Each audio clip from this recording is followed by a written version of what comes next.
Avec un peu rapide. On ne va sûrement pas toutes les prendre. Vous en avez eu beaucoup, c'est bien. J'ai constaté quand même que vous avez eu du mal à démarrer. Hein? Parce qu'on n'ose pas écrire sa question, alors que la question qui vient de suite, ben, il faut y aller, hein, il faut la poser. Il ne faut pas avoir peur des questions. Première chose, première attitude, ne pas avoir peur des questions. Toute question est bonne. Alors, c'est Dominique. J'en profite pour présenter les membres de l'équipe. Dominique Duguay de Villers-Vérac, qui va nous lire quelques-unes des questions de ce premier niveau, des questions donc qui sont sur l'anecdotique, qui sont sur le texte littéral, sur l'historicité. Alors, quelle est l'importance du jour où se produit cet événement? Pourquoi la direction d'Emmaüs? Qu'allait-il faire à Emmaüs? Là, on a deux questions sur le nom de ce village. Donc, il y en a un sur le jour, une question sur le temps, une question sur le lieu. Alors, question sur le temps. Est-ce qu'il y a une réponse à cette question-là? Je repose la question. L'importance du jour. Alors, avec une question comme ça, qu'est-ce qu'on fait? On va regarder dans le texte. Quel est ce jour? Je l'ai mis dans le contexte tout à l'heure. C'est oui, c'est le soir de la résurrection. C'est le troisième jour. C'est le soir de la résurrection. Voilà, resitue la chose. Et on a dit que c'était la première apparition. Hein? Voilà. Du coup, alors, derrière la question, il y a quelle est l'importance? Oui, c'est vrai, j'ai oublié de dire que Françoise serait l'exégète de service. L'exégète, c'est celle qui lit la Bible au plus près et qui nous donnera, quand il y a un problème de traduction littérale, elle nous le donnera. Voilà. Hein? J'avais oublié ce petit détail, pardon Françoise. Alors, donc, quelle est l'importance de savoir que c'est ce jour-là? C'est la résurrection. Oui, c'est que c'est la résurrection. Ok. C'est situé dans le temps. C'est situé dans le temps, c'est le troisième jour, c'est le jour de la résurrection. C'est pas le jour de la mort. Hein, c'est l'événement. Rappelez-vous ce qu'il disait Luc. Sa grande question, c'est ça, c'est qu'est-ce que c'est voir le ressuscité? Voilà, donc, qu'est-ce que je fais? J'ai renvoyé au texte et au contexte. Est-ce que je peux la déplacer, cette question? Est-ce que j'en peux en faire une question plus profonde? Mais rien que le mot importance, ça la déplace, la question. Ça la déplace, oui. Si elle avait dit quel est ce jour, on pourrait répondre, c'est le jour de la résurrection, point. Celui qui la pose cette question, il donne la réponse, ça ne va pas plus loin. L'animateur pourrait plus l'envoyer, cette question. Mais alors, est-ce important pour vous qu'on précise que ce soit le jour de la résurrection? Quelle est l'importance de notre vie? Pourquoi c'est important pour vous? Quelle est l'importance dans notre vie de la résurrection, dit madame? Voilà. C'est pour vous. Voilà. Et pour vous, voilà. Est-ce que c'est important? On arrive petit à petit. À déplacer la Elle question. était presque de ce côté. On peut la faire passer. Elle était presque de ce côté. Parce qu'il y a le mot importance. Et il n'y est pas dans le texte, le mot importance. Donc, il y a déjà une interprétation. Voilà, si le participant vous dit « Mais qu'est-ce que c'est ce jour? Pourquoi il nous parle du jour ?» Vous pouvez lui dire « Attends, on va voir. Tu vois, c'est le jour de la résurrection. » Ok. On s'arrête là. D'accord? On donne la réponse. Mais si on veut l'amener plus loin, même s'il n'a pas dit quelle importance, on lui renvoie. Et alors, c'est important alors qu'on nous ait dit que ce soit... Vous voyez? Et donc, du coup, ça prend de l'importance, oui ou non? Pour le chrétien, ça va en avoir. Et pour nous, voilà. La question est posée. Alors, après, il y a deux questions sur les lieux. Emmaüs. D'Emmaüs. Alors, relis-les pour qu'on les ait bien Pourquoi la faites. direction d'Emmaüs et qu'allait-il faire à Emmaüs? Alors, quand il me tombe une question comme ça, qu'est-ce que je fais? Je renvoie au texte, voilà, évidemment, ils allaient de Jérusalem à Emmaüs. Et après? Pourquoi faire? Alors, je peux avoir une réponse géographique. Alors, je sais ou je ne sais pas, mais si je ne sais pas, c'est pas grave, je vais aller chercher la nouvelle, il est pratique, hein, ou Emmaüs. Je vais m'apercevoir qu'il n'y a pas qu'un Il y a Emmaüs. pas d'Emmaüs, il y en a Il y a trois. plusieurs Emmaüs. Voilà. Il y en a trois. Emmaüs Possible. Où ça sera passé. Donc on ne sait même pas. Pour ceux qui sont allés en Israël, on ne nous fait même pas visiter Emmaüs parce qu'il n'y a rien à voir. Quoi. Donc, géographiquement, est-ce que c'est important, Emmaüs? Il y a 2 heures de marche. Voilà, 2 heures de marche. Ça veut dire quoi 2 heures de marche? C'est loin. Il y a un temps. C'est loin. Il y a un temps. Il y a un temps nécessaire pour aller de la ville de la mort à la ville de la reconnaissance. Voilà. Là, j'ai de répondre aux questions. Tout à fait. Il y a le temps de répondre aux questions, oui. Voilà. Il y a du progressivement. Voilà, il y a du progressivement. Voilà. Il y a du progressivement. Voilà. En même temps qu'on fait ça, analysez ce que je fais moi. Je réponds jamais. Quand je donne tout ça, je le dis. Je dis c'est mon interprétation. Alors, après Dominique. Qui sont ces 2 disciples? Pourquoi ne donne pas le nom de l'autre? Pourquoi nommer qu'un seul disciple? Question sur les 2 personnages. Donc vous avez repéré que dans le texte, il y en a 2. Il y en a un qui s'appelle et l'autre. Pourquoi n'a-t-il pas de nom? C'est nous. Alors là, vous interprétez rapidement. Cette question, elle Vous avez le droit. Voilà. Vous avez. Cette question, elle est dans le sens aussi. Parce que si vous dites c'est nous, vous interprétez. Luc ne le dit pas. Eh bien, c'est bien. Ça peut être nous. Mais du coup, ça passe de l'anecdotique à quelque chose de plus profond. Peut-être que ça peut être quelqu'un d'autre aussi. Je ne sais pas. Il ne faut pas aller trop vite dans la réponse non plus. On ne sait pas. En tout cas, Luc ne le dit pas. En disant ça, vous dites, vous vous sentez à la place de... Voilà. Vous vous impliquez. L'essentiel, c'est de savoir ce qu'on fait. C'est dans un témoignage aussi. Oui. Pour faire un témoignage sûr, il faut être au moins. Et on sait aussi, alors là, elle nous apporte quelque chose d'une domaine culturelle. Pour témoigner, dans la Bible, il faut être 2. Voilà. Donc, il fallait qu'il soit 2. Un seul, ça suffit pas. La justice. Pour la justice aussi. On pourrait la mettre dans le rapprochement. Alors, on pourrait la mettre dans les rapprochements. Pour aller chercher le texte où Jésus nous envoie 2 par 2. Ah oui, bien Annie. Annie spécialisée rapprochement. Voilà, on leur dit oui. Voilà. Jésus envoie 2 par 2, donc là aussi, ça envoie 2 par 2. Annie parle fort quand tu parles. Les parleurs. Vous voyez que n'importe quelle question qui pourrait paraître anodine, on nous dit à 2. Hein, vous voyez que derrière, tous les mots de la Bible comptent.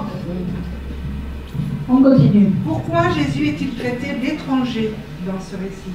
Alors, Verset 18. quelqu'un nous relit le verset pour bien être sûr que de ce qui se dit là. En 18. L'un des 2, nommé Cléophas, lui répondit, tu es bien le seul étranger résident à Jérusalem qui ignore les événements de ce jour-ci. Donc on traite Jésus d'étranger. Ils ne savent pas qui c'est, hein? Donc, et ils le traitent d'étranger.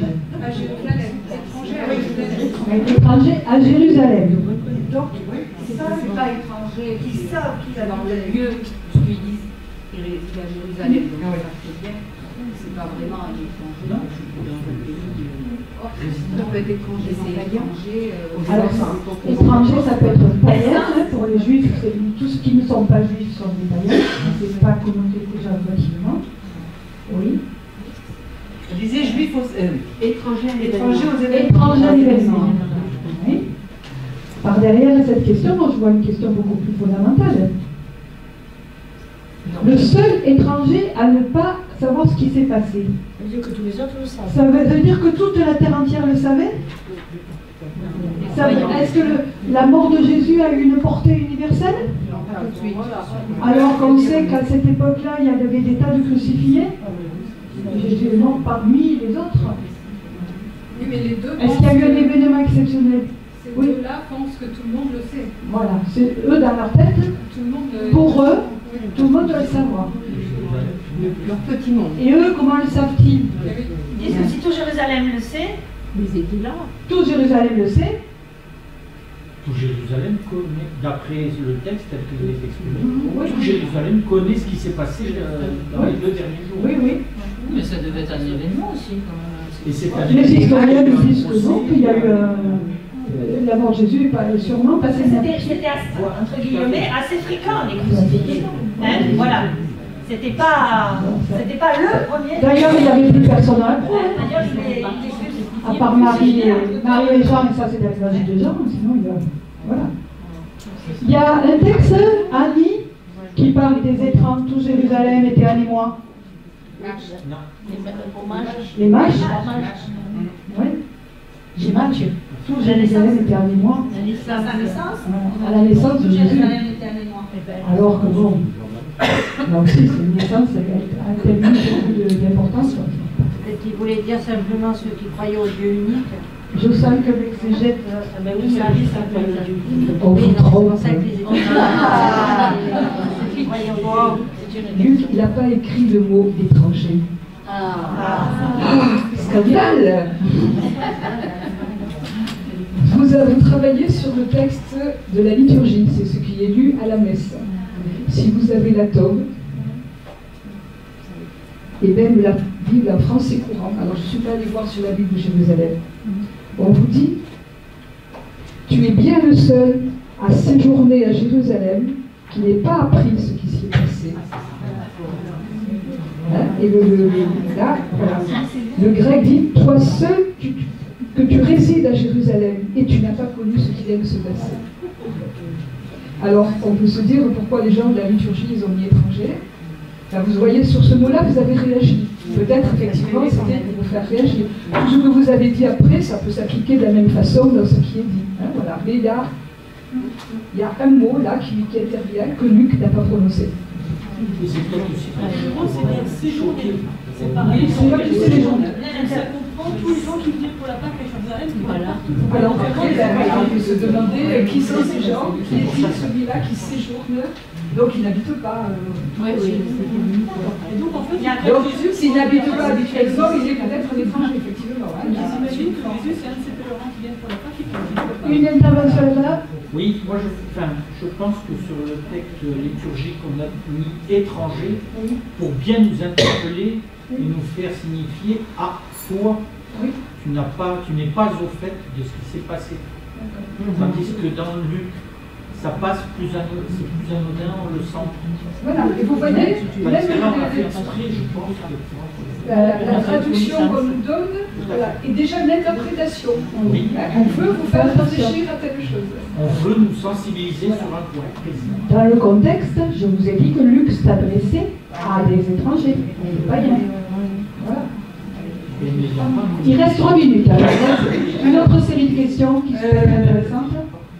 Ils n'ont pas connu Jésus, il précise. Oui, ils n'ont Les pas connu étrangers Jésus. qui n'ont pas connu Jésus. Les étrangers sont ceux qui n'ont pas connu Jésus. Du coup, la question, je peux la faire passer dans l'existentiel. Parce que nous aussi, nous sommes étrangers. On n'a pas connu Jésus. Alors, on a pourquoi les femmes sont-elles allées au tombeau dès l'aurore? Pourquoi les femmes ne sont-elles pas étonnées de trouver le tombeau vide? Et pourquoi, eux, les deux disciples, n'ont-ils pas eu de vision comme les femmes? Or, des femmes, là. Oui, des femmes et du tombeau. Et du tombeau, et de la vision.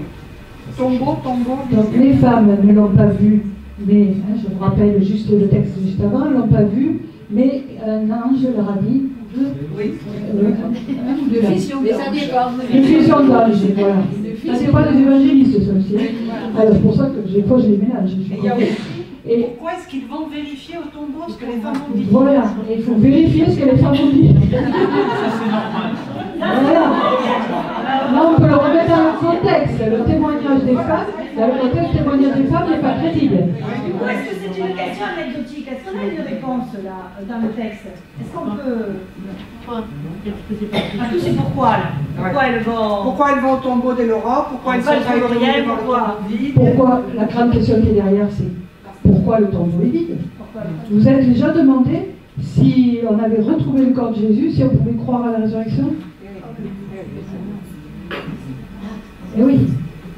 Il fallait que le tombeau vide pour qu'on croie à la résurrection. Je vous renvoie la question. Je renvoie la question, je la mets dans le doute. Là. Hein, je vous la mets dans le doute, et peut-être même dans le doute profond, on verra tout à l'heure. Ouais. En parlant de Jésus, 3 questions. Pourquoi est-ce qu'il ne se présente pas? Pourquoi il ne dit pas qui il est? Oui. Pourquoi il leur parle aussi rudement? Et pourquoi il fait semblant d'aller plus loin? D'accord. Donc, nous on sait qui il est. Luc nous le dit. Et eux ne le savent pas. On a un temps d'avance sur les disciples. Vous avez repéré ça? Voilà. Mais après, tous ces pourquoi ne sont pas anecdotiques. Non. C'est pas. Pourquoi ne le reconnaissent-ils pas? Pourquoi ils ne le reconnaissent pas? Alors, quand on ne reconnaît pas quelqu'un, Là, il y en a une dizaine de questions. voilà, on peut être dans l'existentiel, exactement. Quand on ne reconnaît pas quelqu'un, il y a deux possibilités. C'est soit que la personne a changé, soit que ça vient de moi. Moi, il m'arrive très souvent de ne pas reconnaître les gens. Hein. Pas savoir, non, c'est voilà. Parce que, voilà. Parce que, voilà. Alors, la personne a changé. Jésus a-t-il changé? Oui, il a changé. Oui, vous dites oui. Oui, Il y en a qui disent. il n'a pas le corps humain. Il y en a qui disent peut-être non. Marie-Madeleine n'a pas reconnu, elle a pris pour le jardinier. Elle est en train de faire un rapprochement. Ouais. Donc pareil, elle n'a pas reconnu parce qu'il. Nos Elle a tristesses. cru le gendarme. Voilà. Nos tristesses sont aveugles. La tristesse des aveugles. Alors là, ça vient de.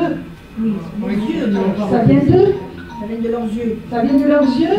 Leurs yeux sont empêchés de le reconnaître. Ça veut dire quoi? Ils sont empêchés de le reconnaître. Super. Donc on finit cette question-là. Oui, si ce n'est qu'on est déjà là. Voilà. Oui. Pourquoi? Qu'est-ce qui empêche les disciples de le reconnaître? Pourquoi c'est celui-là? Est-ce qu'il fallait qu'ils le connaissent? Il faut d'abord connaître pour reconnaître.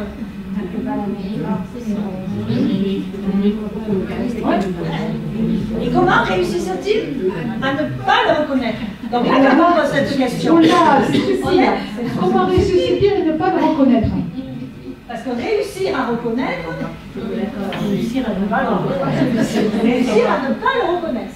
Donc, là, vous sentez bien qu'on est dans une question où il va falloir, chacun va pouvoir s'exprimer, chacun, et surtout la personne qui a posé cette question, l'aider à cheminer pour qu'elle dise, au fond, qu'est-ce qui l'interpelle, qu'est-ce qu'il y a derrière, qu'est-ce qui l'intrigue. Oui. Vous sentez là que derrière chaque question, il peut y avoir plusieurs niveaux de questions. Et je ne peux le savoir, moi, animateur, que si je dis à la personne, pourquoi tu poses cette question? Qu'est-ce que tu mets derrière?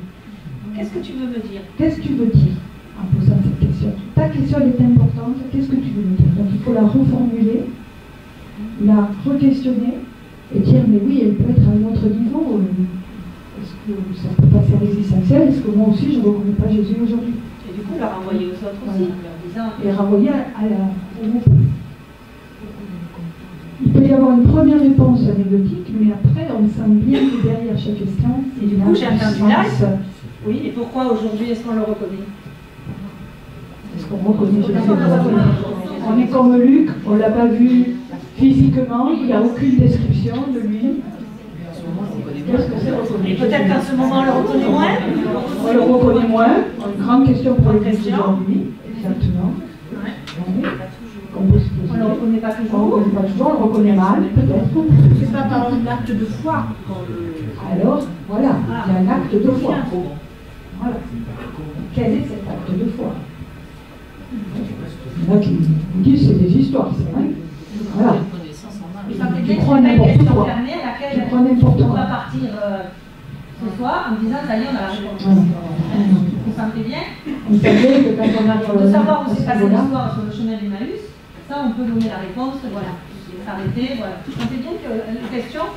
il n'y avait pas une autre question qui parlait Il y avait de- juste, il y avait Oui, une question quand même, qui était je intéressante, voulais pas- c'était les deux disciples reconnaissent à la fraction du pain, donc question, est-ce qu'ils étaient à la scène, est-ce qu'ils participaient à la Vous scène? ne l'avez pas là-bas? Alors, Oui, il n'y en avait pas quelque chose. non, parce qu'il y a un rapport avec la scène. Avec la On scène. va la voir tout à l'heure. Ah oui, là. Oui, c'est une- Et aussi, J'ai vu très bonne question. Voilà, Luc dernière remarque. Luc nous Voilà, dit je l'avais pas vu là. que c'est Il avait mis aussi des- avec les que rapprochements. c'est des apôtres qui étaient à la scène. Oui, donc voilà. Cléophas, On reconnaît à cette fraction du pain, et on sait pas qu'ils étaient à la scène. Cléophas, il semblerait, puisqu'on connaît le nom de... on ne nous dit pas qu'à la scène, il y avait Cléophas. Donc au moins pour eux, on sait qu'il n'y était pas. Et on sait que quand ils viennent à Jérusalem, ils rencontrent les 11. Voilà. Rencontre les Les 11. 11, ils étaient là, ceux qui étaient à la scène. Ceux qui étaient à la scène et sont restés d'ailleurs, seuls. ils disent il nous est apparu. Ils disent il nous est apparu. Et ça nous Voilà. dit aussi que le... Maintenant, je vous ai dit qu'il était écrit 50 ans après ce texte. Oui, Alors, ça veut aussi dire que 50 la ans après, on le sait qu'il y a eu la scène. Et c'est même l'événement fondateur de la communauté, la fraction du peuple. Voilà. Et en fait, il y avait une question sur la nuit. Les apôtres qui sont réunis la nuit, en pleine nuit. Oui. Alors, Pourquoi il y a peut-être une réponse anecdotique. C'était Alors, le la réponse soir. anecdotique, voilà, C'était c'était le le soir. soir. Ils ont mangé, ils sont repartis, forcément, Voilà. c'est arrivé. Voilà. Ils étaient déjà dans les ténèbres. Voilà, mais là, il peut y avoir une réponse Mais c'était une autre rapide qui réponse. peut être dans les ténèbres. Ni un petit peu. Dans les ténèbres intérieures, dans une peur. Parce qu'on n'est pas surtout aussi des fois dans la nuit. Voilà. Chaque mot a. Et est-ce que dans la nuit on peut reconnaître? Voilà. Parce que dans la nuit, on peut. L'inquiétude aussi, je veux dire, le maître est mort, qu'est-ce qu'il va voir avec la le nuit? Le maître est mort. Mais Jésus était la lumière. Allez, on passe. Mais Jésus était la lumière. Question de doute. Alors, Critique ou profond. On va essayer de voir si c'est du doute critique ou du doute profond. sans l'enfant, chez les enfants, Jésus était-il un fantôme? Voilà.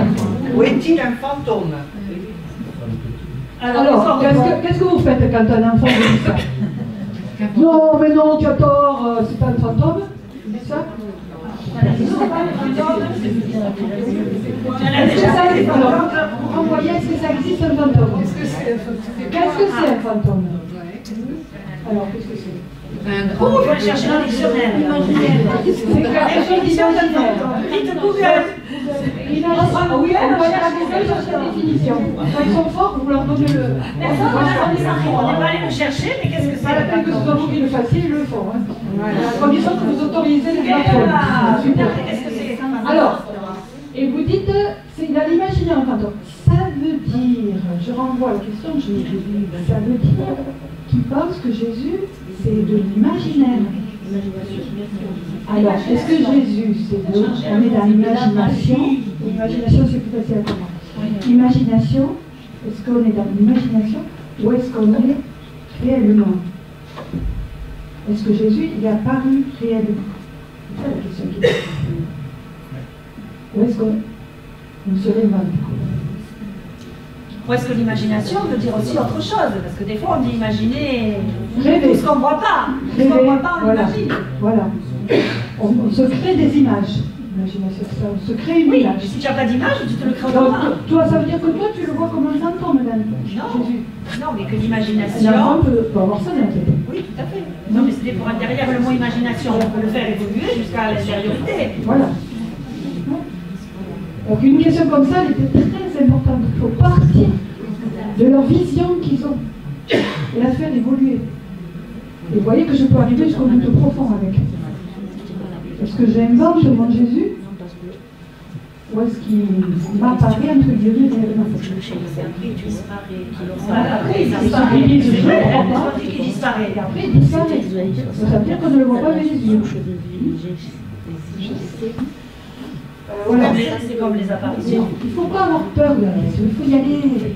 C'est comme ça que tout le sens sur Jésus. Alors, une autre question, verset 34. Si on lit dans l'interlinéaire, il fut réveillé, est-ce que ça veut dire qu'il ne faisait que dormir? L'exégèse de service, elle n'écoute pas. Non. Allez, c'est ton tour. Répète la question. C'est quoi la Je lui posais mes questions et je les ai dit. Dans l'interlinéaire, on nous dit que Jésus fut réveillé. Est-ce que ça veut dire que jusqu'alors il dormait?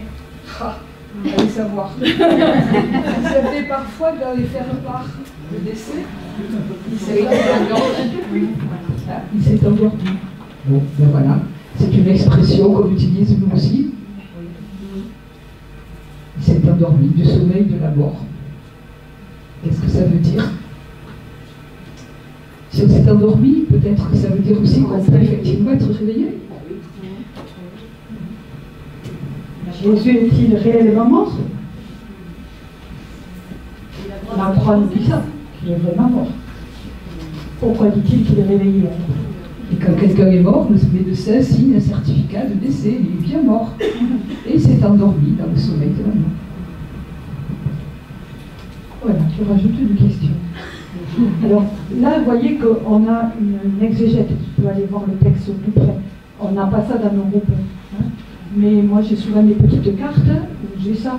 Et je le donne à lire à quelqu'un. Ça m'évite, moi, de faire ce rôle de quelqu'un qui donne la réponse. Je donne un repère. Hein? On donne un repère pour faire avancer la question. Et on arrive à une question un peu plus fondamentale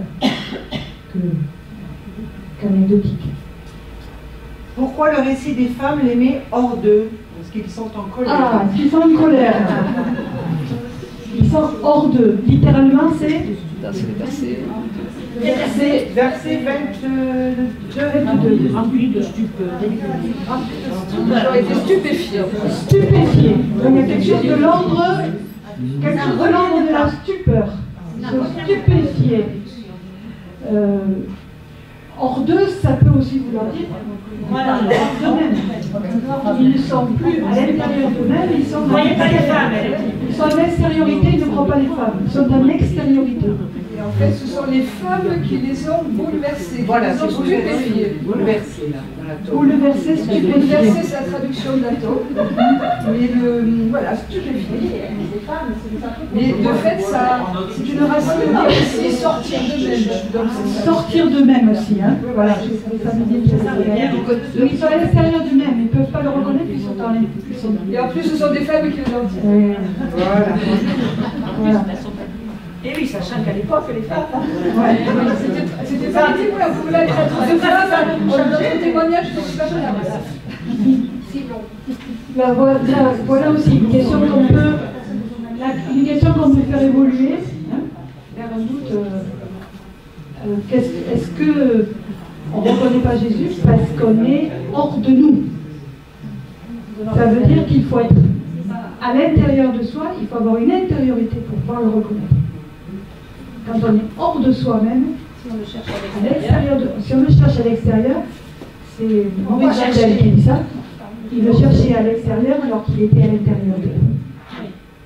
Maurice Zundel qui l'a dit. Donc, voilà. On peut citer aussi des choses comme ça. Pourquoi chercher parmi les morts? Pourquoi chercher parmi les morts? Alors on fait un rapprochement. Pourquoi chercher parmi les morts? Et comme Celui qui est vivant. Comment Jésus peut-il disparaître? Comment Jésus peut-il disparaître? Allez, alors, tout à l'heure on avait comment il apparaît, maintenant comment il disparaît. Quand il était apparu, Il rejoint le Père. Elle est de quel ordre votre réponse? La réponse théologique. Voilà. Mais voilà, il rejoint le Père. C'est pas du comment. Voilà. Par l'opération du Saint-Esprit. Pourquoi vous dites ça? Parce qu'il est né grâce au Saint-Esprit. Voilà. ben oui, Donc c'est l'œuvre de l'Esprit Saint. Que rien n'est impossible à Dieu. Quand on voit le ministère de Jésus, les miracles, voilà. Alors, rien n'est impossible à Dieu. Comment vous entendez cette phrase-là? Ce qui est impossible à nos yeux. Ce qui est impossible à nos yeux est possible à ses yeux. Oui. Oui. Tout dépasse l'entendement. Donc il pourrait faire tout ce qu'il veut. Non, on comprend Pourquoi il n'apparaît pas là? Non, on ne comprend pas. On ne comprend pas. Donc il y a aussi la non-reconnaissance des ennemis. ça doit dépasser sa nature humaine. Sa présence. Il y a quelque chose, on sent bien qu'il y a quelque chose qui n'est plus. Il est le même ou il n'est pas le même? Il n'est plus le même. Il n'est plus le même. Il est vraiment lui. Mais il est vraiment lui. Elle dit parce qu'il n'a pas besoin d'apparaître. Il n'a pas besoin d'apparaître. Il a laissé sa condition. Voilà, il est Dieu. On est en train de parler de l'Église, Oui. on dit avec lui, il n'a pas besoin d'apparaître. Il n'a pas besoin d'apparaître pour nous. Pour qu'on croie, C'est-à-dire, Pour qu'on croit. pour qu'on croit déjà. Voilà. Il n'a pas besoin d'apparaître à vos yeux humains. Oui, C'est ça que vous dites? je pense. Oui. Donc, quand il apparaît à des yeux humains, Voilà. c'est parce qu'il y a une mission à faire. Bon, peut-être on a une mission aussi, mais c'est pas, il ne peut pas apparaître tout le temps. Ça se fait pas. Ah, mais quelquefois il est là. Quelquefois il pourrait. Oui. Non, il a pas Fatima. Ne force pas. Donc il y a une histoire de liberté. On ne le voit que si on croit, que si on veut, si on est libre. Si on est prêt à l'accueillir. Si on est prêt à l'accueillir. C'est une possibilité. C'est une possibilité. Ils le reconnaissent en relisant ce qui s'est passé. Alors, on va voir, en retournant au récit, c'est très bien ce que vous faites faire là. On retourne au récit et on le reconnaît pourquoi? Parce qu'il y a eu la relecture des Écritures et la fraction du cœur. Donc lui, il nous dit, c'est à ces deux signes qu'on le reconnaît. Il ne nous dit pas qu'on le voit avec nos yeux, il nous dit à deux signes extérieurs. Et on revient au texte. Pour revenir au texte, c'est pas vraiment qu'est-ce que nous dit Luc. Dans un autre texte, on nous dira pas ça. La dernière. D'accord. Donc, vous voyez la différence entre un doute critique et un doute un peu plus profond. Hein, voilà. Donc, le doute critique, il est normal de se dire, mais comment il est apparu, comment il a disparu. C'est important de se poser ce genre de questions, mais on sait que ça peut aller jusqu'à un doute plus profond, et quelquefois, ça peut être un doute très déstabilisant, profondément. Donc, il faut faire attention aussi. Le doute systématique n'est pas bon. Hein, il peut démolir. C'est pour ça qu'on peut être dans la nuit et puis il y a le jour qui arrive. Il y a la nuit, voilà. Voilà, vous parlez symboliquement. Voilà, on n'a que des réponses sur ce temps. C'était bon le quart d'heure, non? Oui, voilà, merci. Merci, Marie-Charlotte. On peut remettre à Jérôme. Alors, ici, on avait des questions qui seraient de l'ordre du rapprochement. Déjà, on a abordé des choses. On s'est dit, pour pouvoir répondre à la question, il fallait faire un lien notamment de texte. Hein. Vas-y, Annie. Alors là, j'ai une question. Jésus marche. Il fait route avec eux. Quel est son but? Alors, je voudrais savoir avec quoi on peut le rapprocher. C'est celui qui a posé la question. Jésus marche. C'était marche avec eux. Hein, Il reste avec eux. Quel est son but? Pourquoi Jésus marche avec eux? Je laisse marcher avec eux. Voilà. C'était pas la première fois que Jésus marchait avec eux. Donc voilà. Je ne vous laisserai pas seul. À la fin de l'évangile, Jésus dit, je ne vous laisserai pas seul. Il est avec eux. Donc voilà un rapprochement qui peut éclairer cette question. On peut le rapprocher d'autres textes où on voit Jésus avec ses disciples qui marchent aussi. Hein. Il y en a pas mal dans les évangiles. Dans l'Ancien Testament, Dieu qui marche avec son peuple. Dieu marche avec son peuple. Dieu a toujours accompagné son peuple, toujours marché avec lui, a été présent avec lui. Et là, Jésus est présent, il marche avec lui. Donc la marche est importante. La marche est importante. Marcher avec. Voilà. On peut renvoyer à une question personnelle. Qu'est-ce que c'est que marcher avec quelqu'un? Marcher avec son Dieu, qu'est-ce que c'est? Et est-ce qu'aujourd'hui il marche avec et la marche peut faire partie de notre démarche de foi. La marche est une démarche de foi. C'est joli la marche. Voilà. Alors, au verset 25, qu'est-ce qu'on dit les prophètes? Alors, donc ça nous renvoie à quoi? À Isaïe. Ben, en fait, on ne le sait pas dans le texte. Il a interprété les Écritures et il a dit à partir des prophètes de tout ce qui est concerné. On aimerait bien ça. Il faut relire tout l'Ancien Testament. Alors ça veut dire, alors moi avec les enfants, je prends la Bible, je dis on va tout relire. Tu avais un petit Je sens que tu avais un petit je confirme. Quand on dit Moïse et les prophètes, on dit les prophètes. On dit toute la Torah. On dit la Torah, c'est-à-dire toute la loi des prophètes, tout le Pentateuque, le Pentateuque plus les prophètes. On dit, Jésus dit, je suis la Torah et les prophètes. Si vous lisez le Premier Testament, vous me trouvez. Je suis là. Il leur interprète, il ouvre le sens des Écritures. Sans prendre un verset ou un petit texte en particulier. Bien sûr. Et nous, on peut aller lire un bout de texte, un verset, bon, peut-être pas, un texte un peu entier, et nous dire, nous, chrétiens, aujourd'hui, qu'on lit le Premier Testament de façon christique. Nous, on y retrouve le Christ. Ce que les Juifs, bien sûr, ne font pas. Donc, on manipule les choses avec précaution. On lit d'abord le Premier Testament pour ce qu'il est, et ensuite, ayant reconnu Jésus, on comprend un autre sens peut-être du Premier Testament. Merci, c'est bien clair. Voilà, ça répond peut-être à ce que vient de nous dire Françoise, à est-ce que Moïse et les prophètes ont parlé de Jésus? Ah, voilà. Oui. Il y a quelque chose. Vous avez compris? Si avec nos yeux de chrétiens, Isaïe on va ne chercher parlait dans pas le de Premier Jésus. Testament. Explicitement. Il parlait d'un Messie, Voilà. le serviteur souffrant. Et souvent, Mais on ne sait pas qui que c'est Jésus. souvent dans l'Ancien Testament, il dit le mot je suis. Et Ah, Jésus le dit souvent. oui, c'est le nom de Dieu. Voilà. En Moïse, par exemple, Il y a la- je suis celui qui est, je suis celui qui suis. D'accord.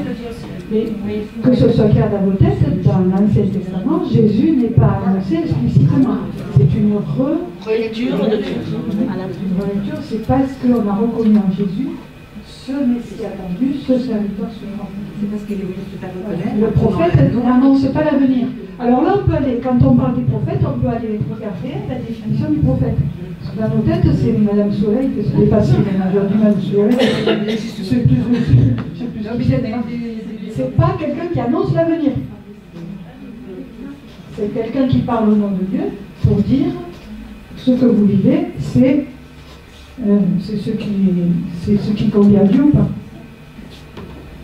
On a une réponse aussi dans l'évangile d'aujourd'hui. Oui, pourquoi?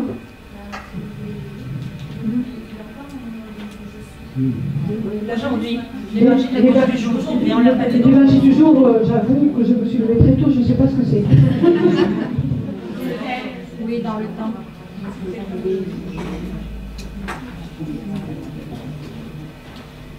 C'est bon pour la relecture des Écritures? Rappelez-vous que Luc nous invite à faire ça. Invite à faire ça parce qu'il parle à des païens. Donc, il enfonce le clou. Il vous faut connaître le Premier Testament, même si vous n'êtes pas d'origine juive.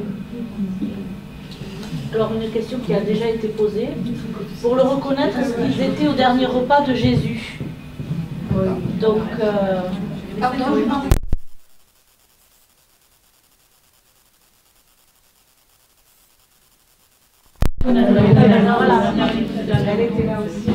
Alors, est-ce qu'il faut avoir été au dernier repas de Jésus pour le reconnaître aujourd'hui dans la passion du Père?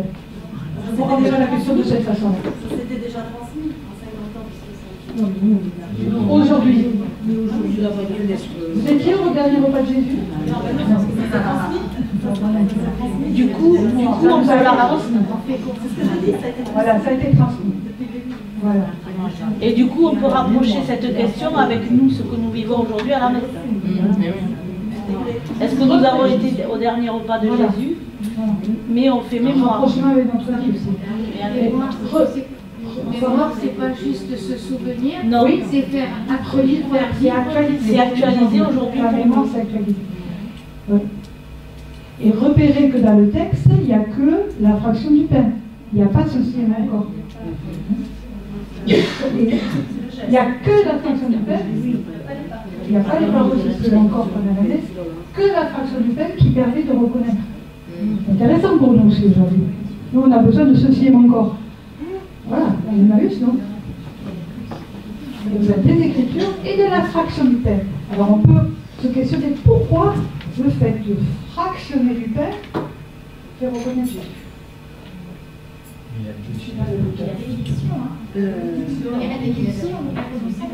Il y a la bénédiction avant, je vous l'avoue.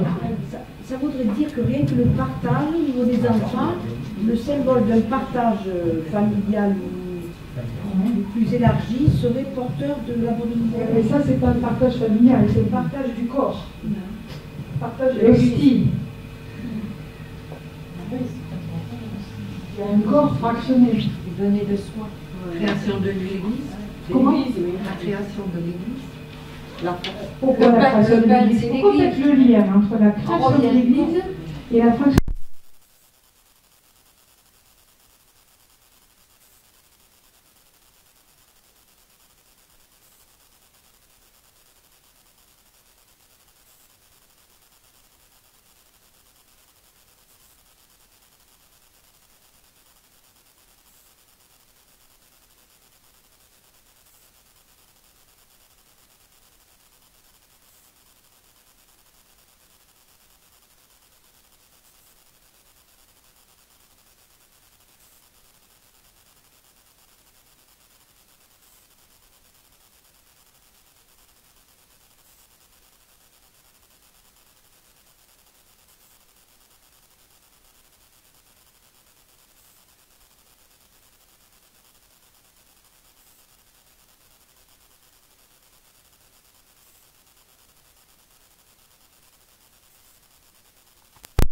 Voilà, voilà.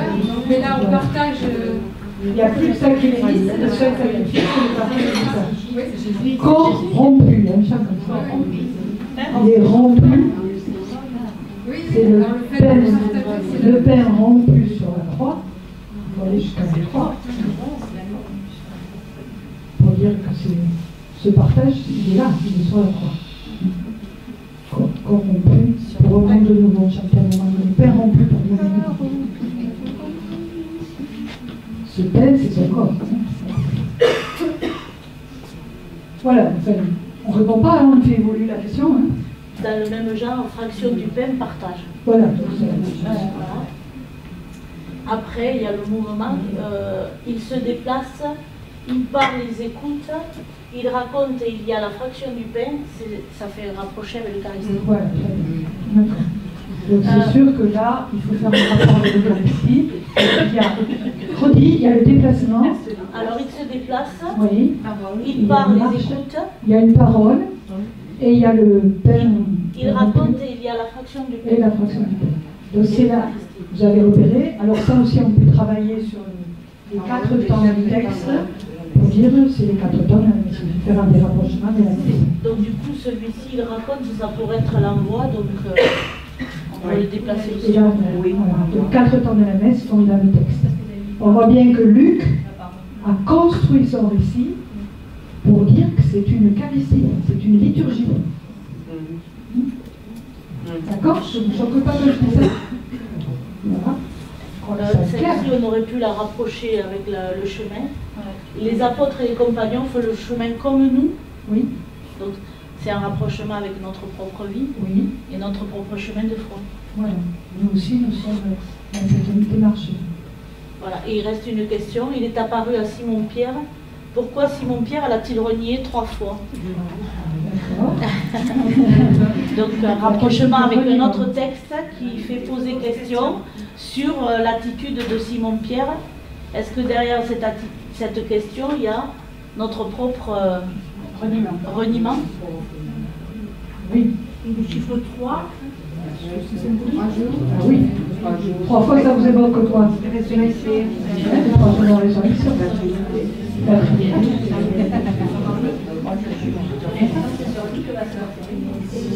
Un reniement peut conduire à la foi. Et oui, jour 3. Plonger dans l'eau, quand on plonge dans l'eau, c'est baptême. Et au Sanctus, 3 fois 7. 3 fois 7. Oui, c'est déjà dans le Premier Testament, l'idée du 3. Oser, dans le livre d'Osée, le 3e jour, il nous relèvera. C'est le même mot. Relèvera. Ressusciter.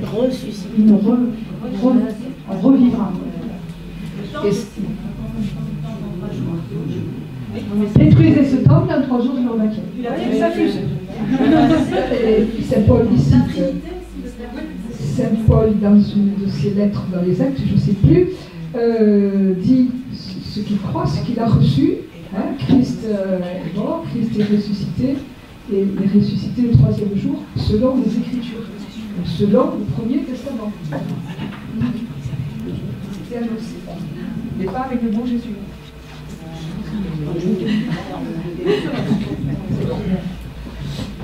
Bien. Ça va, Annie? C'est bon? On passe au dernier. Alors là, il y en a pas. On a déjà pas mal débattu. Après, il y a tout ce qui est autour de ressusciter. Ça veut dire quoi, ressusciter? Ah, voilà. Très bien. Bonne question. Bah oui, c'est la question de base. Hein. Les gens, vous pouvez la faire. Hein. Voilà. C'est vivre. Mais pourquoi cette insistance sur réellement ressusciter? Il est vraiment ressuscité à moitié. Est-ce que c'est sûr? Alors, ressusciter. François vous avez dit tout à l'heure. Ça veut dire quoi, ressusciter? Alors, voilà, on va au texte. On va au texte. Le texte grec, pour dire ressusciter, en français, c'est ressusciter. Voilà. Le texte grec, il emploie des mots tout simples. Il dit se réveiller, mais il ne dit pas Jésus se réveille. Il dit il a été réveillé. C'est un passif. C'est Dieu qui réveille. Jésus a été réveillé, et vous faites l'expérience, quand vous êtes réveillé le matin, vous vous levez. Donc Jésus a été réveillé, ou bien il a été mis debout. Voilà les deux mots que nous traduisons en français par ressusciter, résurrection. Voilà, ce mot résurrection n'existe pas tel quel dans le Nouveau Testament. C'est Jésus a été réveillé et Jésus a été remis debout. Alors dans ce texte, c'est ce qu'il est dit. Dans notre texte, on verra, il a été élevé. L'ascension, par exemple, Jésus a été élevé, il a été glorifié. Alors, c'est parfois intéressant, quand vous lisez des textes de l'Évangile, quand Jésus, il dit au paralytique, lève-toi, est-ce qu'il le fait ressusciter? Voilà, vous poserez la question. Mais chaque fois que vous voyez, il faut être de bons détectives quand on lit la Bible. Et chaque fois que vous allez voir dans la Bible se relever, se mettre debout, être réveillé, posez-vous la question. Lève-toi. C'est de l'araméen, ça, en plus. Hein, voilà. Jésus ne parlait pas grec, enfin, on ne comprend pas, il parlait araméen. Ce que vient de dire François, c'est très bien détaillé dans ce livre-là, Résurrection de Daniel Marguerin, que je vous recommande, c'est facile à lire. Facile à lire.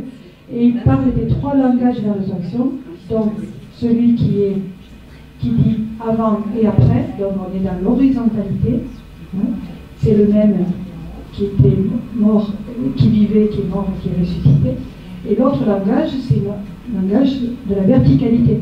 L'exaltation. Il est descendu aux enfers, il est monté au ciel, il a été élevé, il ascensionne, tout ça. Donc il faut qu'on ait les deux langages, il faut tenir les deux langages pour comprendre quelque chose de la résurrection, parce que je ne veux pas dire ça. Voilà.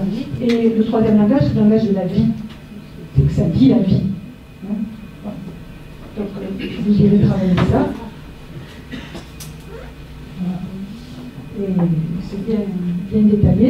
Alors, vous n'allez pas dire tout ça aux gens avec qui vous travaillez, aux adultes, aux enfants, mais vous pouvez aussi leur donner des éléments comme ça. Dire, ah ben oui, on est dans un langage de verticalité, là. Voilà. Et là, on est dans un langage horizontal. Et horizontal et vertical, l'autre jour, j'ai une maman, je travaillais ce texte-là avec un groupe de parents, et il y a une maman, quand j'ai dit ça, elle a dit, ah ben oui, mais c'est la croix. C'est la croix. Sauf que monter au ciel, c'est pas le monter dans la voûte céleste. Oui, mais il y a quand même une idée de verticalité. Il ne faut pas l'oublier. La verticalité dit quelque chose, c'est pas monter aux cieux. Évidemment.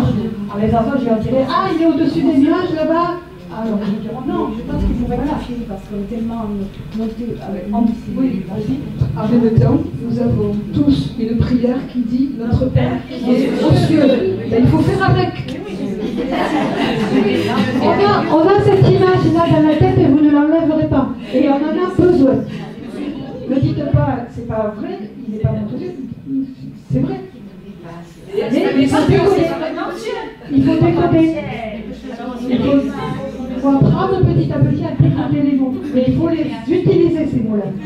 On n'en a pas d'autres. Il faut les utiliser, mais c'est la plénitude, c'est avec nous quand même, c'est pas en haut. Oui, loin. Voilà. Oui. Mais c'est partout. On a besoin On a besoin de plusieurs langages. Et oui, le credo, il y a tout. Il est descendu aux enfers, il est ressuscité des morts, il est monté au ciel. Il passe la droite de Dieu, voilà encore un autre langage. Et on n'en a pas d'autre. Le credo, il faut on ne peut plus le modifier. Il nous dit les mots, même si c'est difficile à comprendre, et on n'en a pas d'autres mots. On n'en aura pas d'autres. C'est qu'il faut dépasser le mot ciel. Ce qu'elle veut dire, c'est être ensemble, c'est pas que au ciel. Voilà, il faut décoder le mot ciel. Voilà, c'est pour ça qu'on parle. On ne parle pas des nuages. C'est un autre ciel. Oui. C'est quoi les limites du ciel? Parce que finalement, on est dedans. Le monde visible et invisible. Alors, est-ce que le ciel a des limites? Est-ce que le monde a des limites? Et est-ce que Dieu a des limites? Non mais c'est vrai, on est déjà dans le ciel, ce qu'elle veut dire, c'est qu'on est déjà dans le ciel, mais on va pas Le ciel est sur la terre. Voilà, le ciel est sur la terre. Oui, Il a les pieds sur la terre, il a les pieds sur la Quand terre. dans les paraboles, Jésus dit le royaume est déjà là, parmi vous, il est déjà là. Le ciel est déjà sur la terre. Même si on ne le voit pas. Allez, on continue. Qu'est-ce qui empêche les yeux des disciples de le reconnaître? Alors, avaient-ils les yeux ouverts ou les yeux fermés? Leurs yeux s'ouvrirent. Alors, est-ce qu'ils étaient aveugles? Tout ça. Pourquoi l'avoir mis? Il disparaîtra à leur regard. Voilà, tout ce qui est autour de... Pourquoi l'avoir mis dans les questions de sens? Pourquoi avoir les yeux ouverts ou fermés?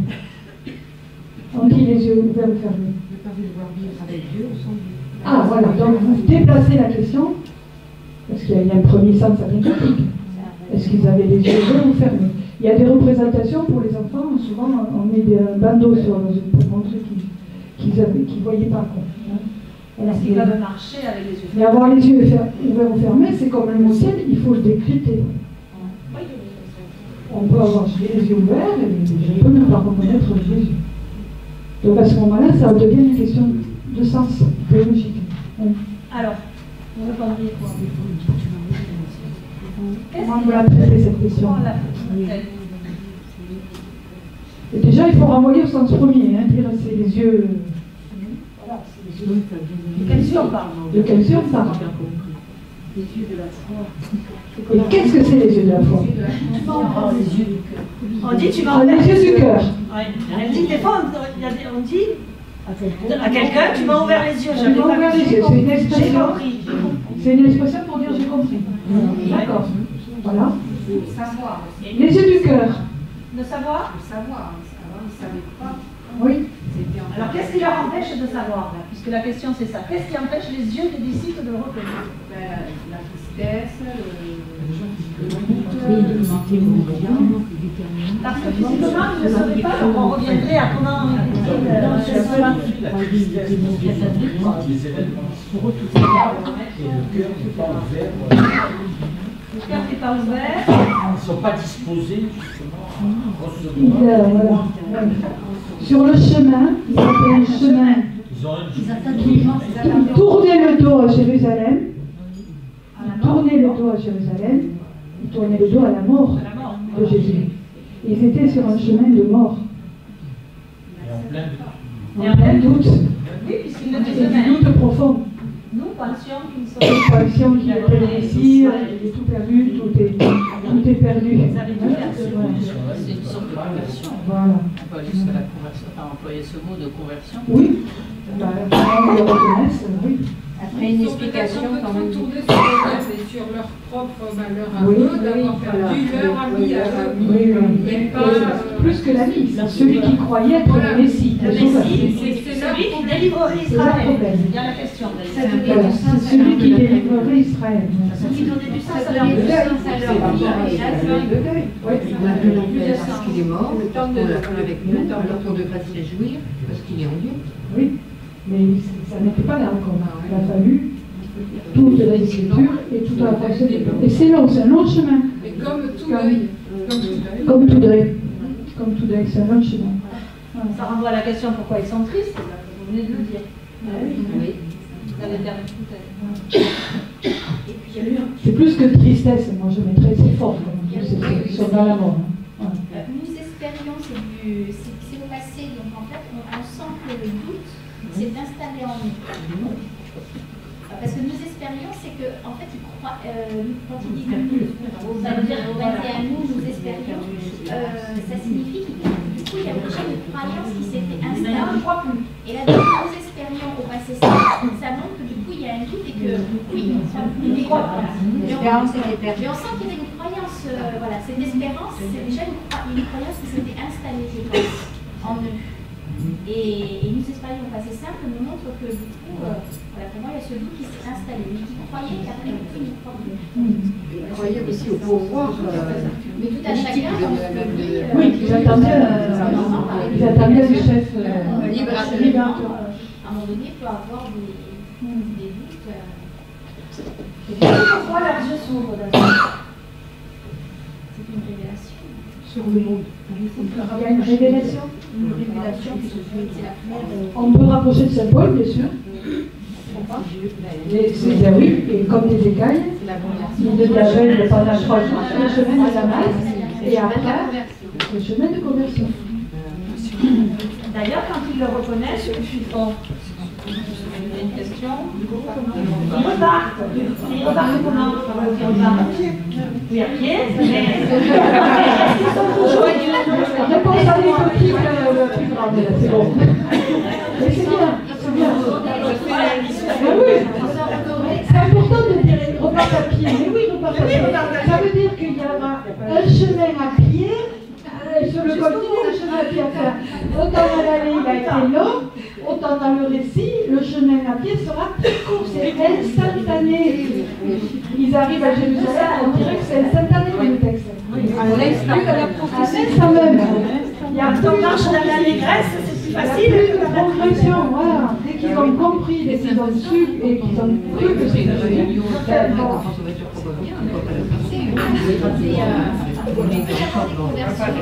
heureux, instantané, etc.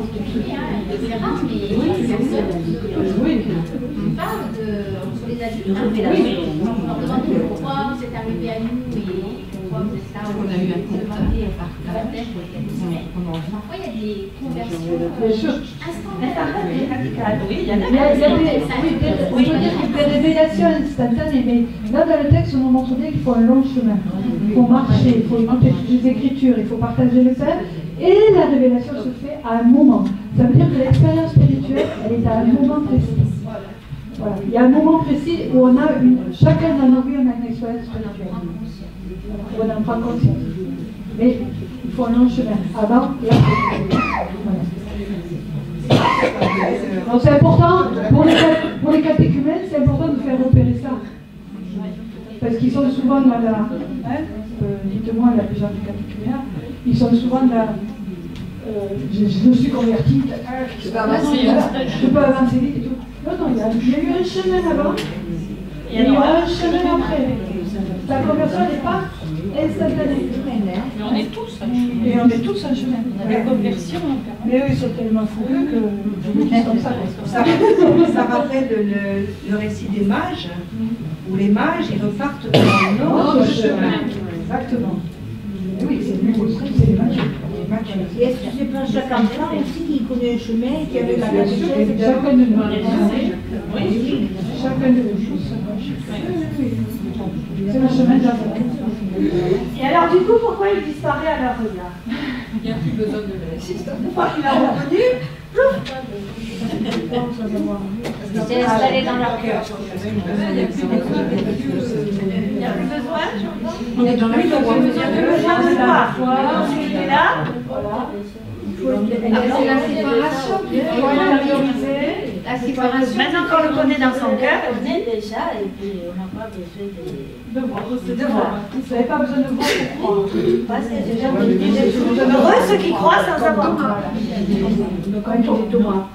J'ai entendu le cœur. Je voulais aussi faire une précision. Le cœur dans la Bible, c'est pas le muscle. On va y arriver, il y a la question. Là, elle arrive. Le cœur tout brûlant. Et oui. C'est quoi ça, ce cœur tout brûlant? Notre cœur n'était-il pas tout brûlant? Ça vous arrive d'avoir le cœur brûlant? Oui. C'est des fautes. Oui, c'est des fautes.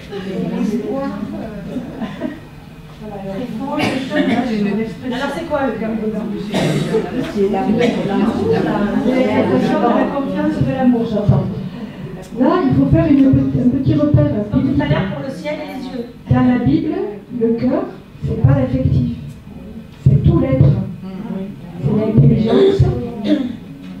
C'est toute l'intelligence. Le cœur. C'est le vrai moi. On a l'expression l'intelligence du cœur. C'est le vrai moi. C'est le vrai moi. C'est tout l'être. Ils le reconnaissent avec tout ce qu'ils sont eux-mêmes. Alors, au niveau spirituel, c'est important pour nous, ça veut dire que Jésus, on le reconnaît avec ce qu'on est, entièrement. C'est pas quelque chose d'extérieur. esprit sans intelligence. Esprit sans intelligence. Voilà, ce sera la réponse. Pourquoi la c'est ça, c'est l'intelligence du cœur. Quelle est la différence entre esprit et cœur? Pourquoi sans intelligence? Sans intelligence. Il est à l'intérieur de nous, alors qu'on le cherche à l'extérieur. Sans réflexion, la réponse. Et sans intelligence. L'intelligence, c'est aussi global, c'est pas mais ça, dans l'expression, c'est pas l'intellectuel. Sans intelligence, c'est sans réflexion, là. Sans ce que vous êtes. Sans tout votre être.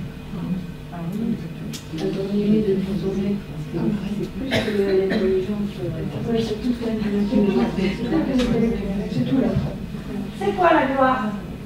Nécessaire de souffrir pour entrer dans la gloire. C'est une très bonne question. C'est deux questions différentes à mon avis. Oui, il y a deux questions. Qu'est-ce que c'est la gloire?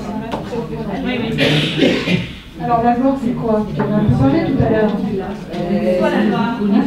C'est une plénitude d'amour de Dieu. Une plénitude d'amour de Dieu. Oui, C'est la force, la reconnaissance de du poids, de la force de quelqu'un, de l'importance de quelqu'un. C'est le poids. Littéralement, c'est le poids. Le poids. Ça pèse.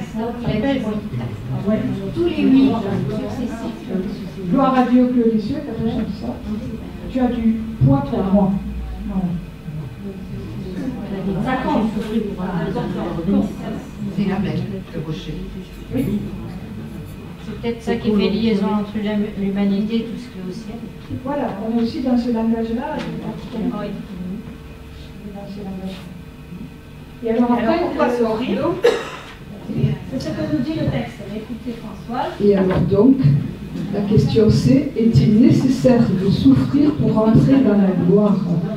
Parce que votre texte vous dit, relisez le verset 25, 26, je ne sais plus. Ne fallait-il pas que cela pour entrer dans la gloire? Alors là aussi, je suis désolée, j'aimerais bien savoir quel est le liturge qui a accepté cette traduction. On va envoyer Françoise. Posez-vous cette question. Qu'est-ce que ça dit? Qu'est-ce que ça dit du Christ? Qu'est-ce que ça dit pour nous, pour notre foi, pour notre espérance de l'avenir, de la vie éternelle, quand on dit il faut souffrir pour entrer dans la gloire? Vous attendez? Voilà. Posez-vous ça. Il faut souffrir pour entrer dans la gloire. Or, je suis désolée, mais Luc ne nous dit pas ça. Vous allez regarder dans la Tobe, par exemple. Si vous avez des Bibles, regardez. Donc, je vois que Jeanne.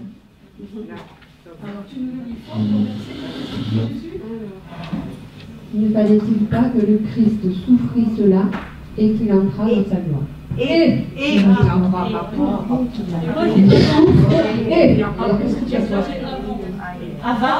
Avant d'entrer. Il faut souffrir avant d'entrer. Oui, ça fait un peu il nous faut, quoi. C'est un peu lourd. Alors, le texte grec, il a le petit mot kai. Kai, vous savez, les chiens. Kai, ça veut dire et. Et Luc, il a écrit souffrir, voilà. Et entrer dans la gloire. Voilà, la porte est ouverte et on entre. On souffre et on entre. Mais on appelle le souffrir pour. La porte est ouverte de toute façon. Et est-ce qu'on a souffert? Oui. Elle dit, est-ce que si on n'a pas souffert, on entre pas? Est-ce que si je ne sais pas? Jésus dit, ne fallait-il pas que le Christ souffre? Il parle de lui. Et de fait, lui, il a souffert. Voilà. Oui, ça se contredit quand même avec le dessein de Dieu, c'est que Jésus, il a donné Jésus pour qu'il souffre. Pas pour qu'il souffre. Non. Il a souffert, il a accepté la conséquence. Dans la vie, c'est vrai que plus ou moins tout le monde souffre. On n'a pas que des bons moments. On n'a pas que des bons moments. Mais, et nous entrerons dans la gloire. Voilà. Alors bon, c'est une question un petit peu pointue, parce que, voilà, je ne sais pas pourquoi la liturgie nous donne à entendre ça. Parce que bon, la Tobe dit bien, alors la Bible de Jérusalem, je ne sais pas ce qu'elle dit, mais la Bible en français courant aussi dit bien et.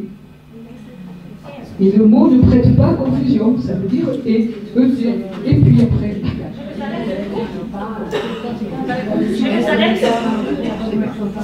Jérusalem, c'est pour. Les liturgies sont s'appuyer sur le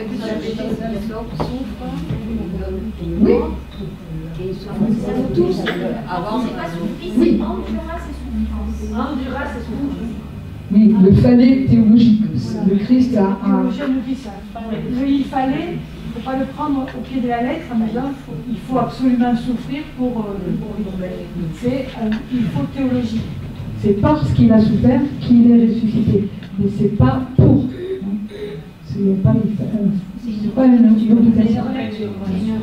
C'est une relecture. Merci. Voilà, vous voyez que ça rentre. Quand on le dit aux enfants et aux parents, ils le disent après ça. Ah oui, c'est vrai, c'est une relecture. D'accord, ok. Il a l'utilité d'utiliser plusieurs traductions. Vous, quand vous préparez, peut-être pas, je ne sais pas s'il faut le faire les enfants, ça c'est vous qui voyez, ça dépend de leur âge. Mais vous avez, alors on travaille avec la traduction liturgique, parce que vous savez, on n'a pas besoin de payer de droit d'auteur quand on veut l'utiliser, la mettre sur le site et travailler. Et que la dernière n'est pas mauvaise non plus. Oui, ça apparemment c'est la dernière. Bon, je ne sais pas qu'elle est mauvaise. Sur ce point-là, en tout cas, sur ce point-là, ça change beaucoup de choses quand même. Donc n'hésitez pas à aller voir, quand vous vous réunissez entre catéchistes, qu'il y en ait une qui est la Bible de Jérusalem, l'autre qui est la top, voilà, et vous confrontez. Et cherchez, surtout. Cherchez du sens. Je crois qu'on a passé... Pourquoi Jésus fait semblant oui. Oh là. de ne pas connaître les événements? Il fait semblant d'aller plus loin. Il fait semblant d'aller plus loin. Oui. Deux fois semblant. Alors, c'est une question comment ça? Il fait comme Odile, il nous répond par des questions. Je pense qu'il laisse. Merci d'avoir fait des études. Il laisse la place à l'autre. Il laisse la place. Il fait comme Jésus. Voilà. Chronologiquement. Chronologique, merci. Alors, sans vouloir. Il laisse la place à l'autre. Il laisse la liberté. C'est quand même bizarre ce semblant. Est-ce que dans vos vies, vous avez l'impression que des fois Jésus fait semblant d'aller plus loin, de vous abandonner? Par exemple, là je suis dans le doute profond. Quand il écrit par terre, on ne sait pas trop bien pourquoi, il paraît qu'il y a une explication, mais on n'a pas trop bien trouvé. Mais il fait autre chose, il prend du temps, il met l'insistance. Alors moi c'était fait semblant, mais pas sur Jésus, en disant dans la vie de tous les jours. Une maman, on a les enfants dans une venez et puis ne viennent pas, on fait semblant des fois de partir. Et puis l'enfant provoquer. Pour provoquer la première réaction, et du coup l'enfant vient et nous suit. Absolument. Les théologiens disent ça provoque le reste avec nous. Et c'est ça qui est important. Que les disciples disent reste avec nous. On l'a chanté. Dire à Jésus reste avec nous. Il a une belle pédagogie, Jésus. Il répond pas aux questions, il est là. Alors là, vous dire, qu'est-ce qu'il y a après le texte? Il fait ça mal plus loin, et après il reste avec nous. Et bien voilà, il y a un lien entre les deux. J'aurais dû faire comme ça, mais j'ai répondu trop vite. Je vais avancer aussi. Et en plus, les disciples disent reste avec nous parce que la nuit vient. Donc ils expliquent bien, vraiment sans toi, on est dans la nuit. Oui, on est dans la nuit, c'est le soir. Donc il fait attention Il y à avait Jésus. une question tout à l'heure sur ressuscité. Ressuscité, apparu et réveillé. Pourquoi cette insistance avec ces trois adjectifs? Ressuscité, apparu, réveillé. Tu dirais quelque chose? Trois adjectifs. Ressuscité, apparu, réveillé. Verset 34. C'est bien comme question, on a besoin des trois. Et là, vous avez repéré dans le texte? On revient au texte, on va voir vraiment où ils sont.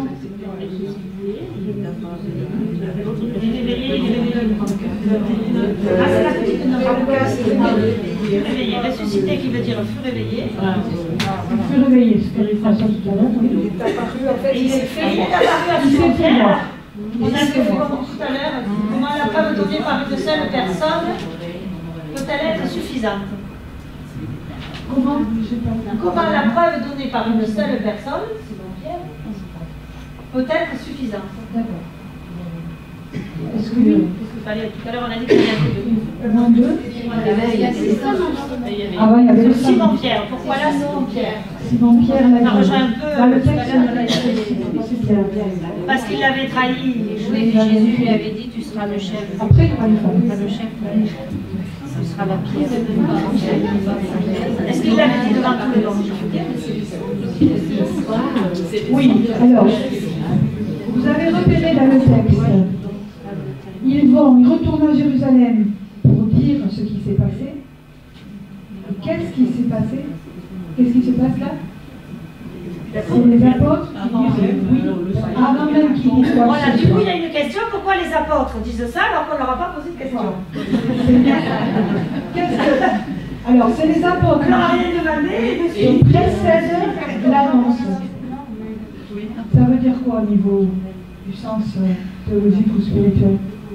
On est tous dans la même recherche. On est tous dans la même recherche, oui. De l'importance de la Et que l'importance de la révélation.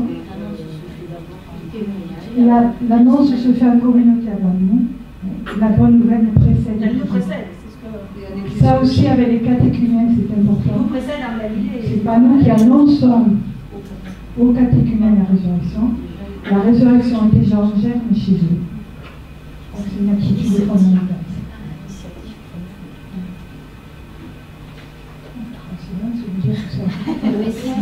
La notion de regarde après, il est avec nous. Et après, je suis Et après, il est avec nous. Après, on désapparaissait. On sera avec eux après. Vous voyez la pédagogie de Luc, c'est extraordinaire. Luc, il n'a pas vu Jésus de ses yeux. Il se pose la question du ressuscité et il montre comment on peut le reconnaître aujourd'hui. Et après, il est avec nous. Et on est envoyé à mission. Le texte se construit d'une façon géniale. Moi, ça m'a nourri.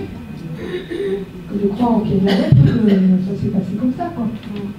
C'est moi de dire ça comme ça, mais... François Broussier, qui a écrit un livre génial qui s'appelle La Bible dit-elle vrai, il parle de ce texte comme un texte catéchétique. Là, il nous entraîne sur un chemin catéchétique. Voilà, alors sur le chemin, il reste des questions. Pourquoi les paroles de Jésus ne les interpellent-ils pas? Il ne leur met pas la puce à l'oreille. Pourquoi ils se taisent en marchant? Pourquoi il se tait Jésus en marchant? Ah, Jésus écoute. Il écoute. Pourquoi se taire en marchant? Voilà.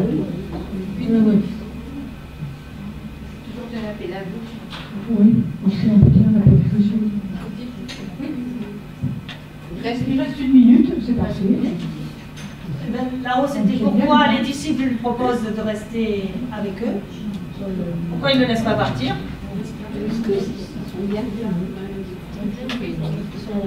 Dans l'anecdotique, on pourrait pas montrer lui, ils ont pitié de lui et... C'est l'hospitalité. Oui, dans l'anecdotique, il reste... Puis ils sont intéressés en d'être restés. Il fallait aller jusqu'à la fraction du pain. Hein. On peut dire que c'est de l'anecdotique, voilà, il faut Et dans le sens théologique, il fallait aller jusqu'à la fraction du pain. Si on n'a pas jusqu'à la fraction du pain, on ne connaît pas Jésus.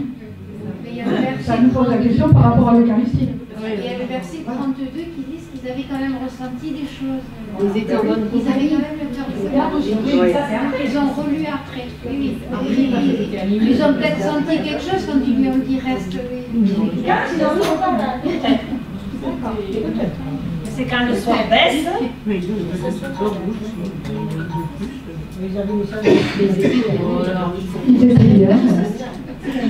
Marine, elle dit c'est le sens de l'hospitalité. Et là, tu clôt toute recherche. Tu comprends? Si tu fais l'hospitalité, tu restes. Tu n'as plus besoin de rien chercher. Tu retombes à l'anecdotique. Il fallait